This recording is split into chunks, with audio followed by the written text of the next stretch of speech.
In today's video, I'm going to teach you how to archive tasks in Wrike in just 5 minutes. Whether you're decluttering your workspace or simply need to make a task less visible after completion, archiving in Wrike provides a quick and effective way to tidy up your project management.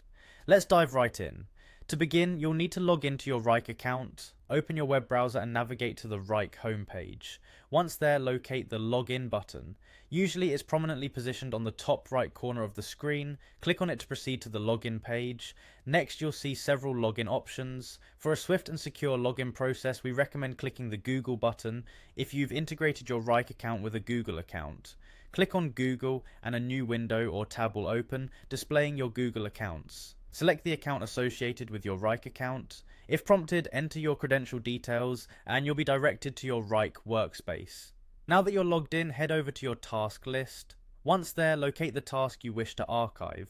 Hover over the task to highlight it, which should prompt additional options. With the task selected, right-click to open a contextual menu. This menu offers numerous options, and for our purpose today, we are focused on managing the task visibility.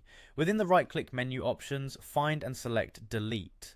It's important to note that this action doesn't permanently erase your task immediately. Instead, the task is sent to the recycle bin, providing a safety net if you need to restore it in the future.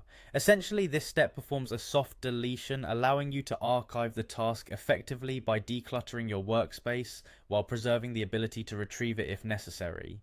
To access these archived tasks, navigate to the recycle bin.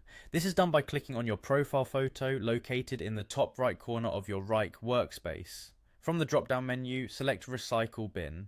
Here you'll find all tasks that you have deleted, and from this interface you can choose to restore them back to your task list should you need to. This is the beauty of the Recycle Bin feature. It gives you flexibility without losing any data. And there you have it, a seamless method to archive tasks in Wrike within minutes. Archiving through the Recycle Bin not only keeps your workspace clean, but also ensures that no data is lost permanently. Don't forget, you can repeat these steps as often as needed to maintain an organized workflow. Keep practicing to become more efficient, and remember, a tidy workspace leads to increased productivity. Thanks for watching, and see you in the next video.